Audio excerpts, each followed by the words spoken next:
grande barato de você ganhar um prêmio como esse é o fato de você ter o seu trabalho reconhecido, você saber que alguém está olhando para o seu trabalho, está te observando e vai lá e vota em você, né? E como são milhares de pessoas que votam, isso te dá uma certa satisfação. O jornalista todo tem o ego meio inflado, né? A gente costuma gostar desse reconhecimento. Então, a primeira parte do prêmio é essa, de você saber que tem um monte de gente vendo o seu trabalho e gostando porque está votando em você.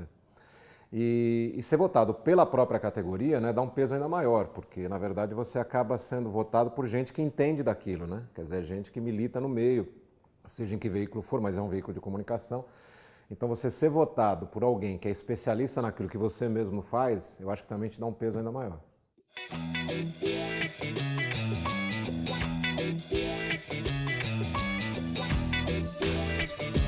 A minha história com o Comunique-se, né? Primeiro eu acompanhei as primeiras edições pelo portal, porque eu já era cadastrado lá, eu sempre acompanhava o noticiário e tal. E ficava observando aquilo meio de longe, né? Aquilo para mim era uma realidade meio distante. Aí eu teve um ano, que não sei se foi na quinta ou na sexta edição, que eu fui indicado pela primeira vez para estar entre os finalistas, né? E quando eu entrei na primeira vez lá, que eu lembro que quando cheguei na festa, eu fiquei meio abobado, assim, né? Porque estavam ali todas as pessoas nas quais eu me espelhava. O pessoal de rádio, o pessoal de jornal, o pessoal de televisão, todos aqueles que eu admiro até hoje, que eu acompanho, que eu ouço, que eu leio, que eu vejo, enfim, estavam ali naquela festa, né? Então, para mim, aquilo era meio a realização de um sonho.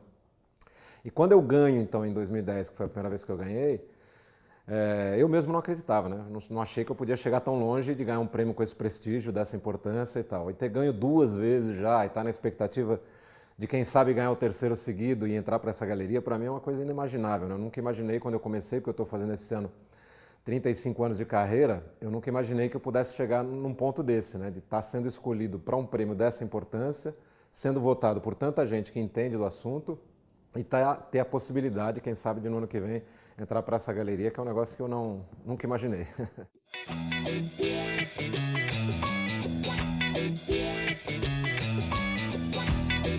Não só na questão do esporte, mas a TV Globo é uma emissora que sempre se caracterizou e chegou a ser uma das principais emissoras do mundo, né, uma das redes mais importantes do mundo, exatamente por essa busca de excelência em todas as áreas, né?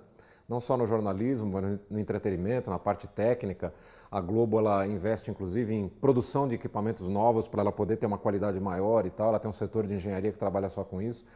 Então, essa busca da excelência eu acho que acaba premiando a própria emissora, né, o próprio grupo, né, porque são pessoas... E se você pega todas as outras categorias, você vai ver que sempre tem alguém...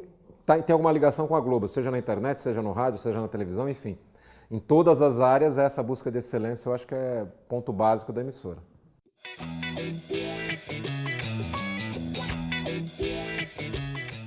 Tem um momento na história da cobertura de esportes na televisão em que o narrador esportivo ele passa a ter um status, né, que ele não tinha. Não estou falando aí de salário, não estou falando nada disso, estou falando de status, mas de importância dentro de uma transmissão de esportes, né?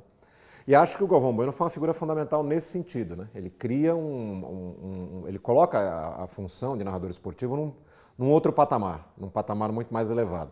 E ele faz isso numa época em que você ainda tinha poucos na profissão, porque basicamente era só a TV aberta que transmitia eventos esportivos. Então você tinha 2, 3 emissoras, você tinha no máximo 10 pessoas que narravam esportes na televisão, quando muito, né? Acho que talvez nem chegasse a esse número. Hoje, com o advento das emissoras por assinatura, da própria internet que hoje faz transmissões e tal, você tem centenas, né, de narradores espalhados aí pelo Brasil.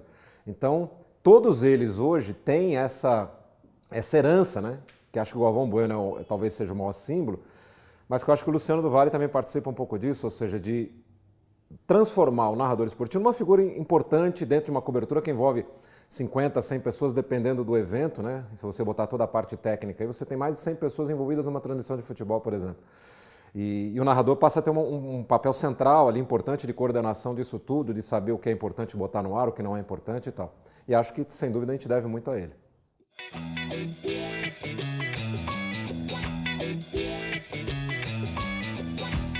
O Luiz Carlos, que você já citou, né, até por ter ganho, ele está sempre sendo indicado também, eu acho que provavelmente ele vai estar. Eu acho que o Silvio Luiz, que é um que está todo ano sendo indicado também.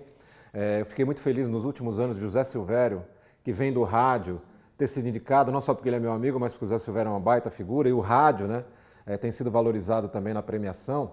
Essa coisa de você estar também entre os indicados tem muito da exposição, né, de quanto você é exposto. Então eu lembro que a primeira vez que eu fui indicado, eu me senti muito lisonjeado, Porque eu basicamente naquela época fazia TV por assinatura. E na TV por assinatura você não tem o mesmo alcance, a mesma projeção da TV aberta.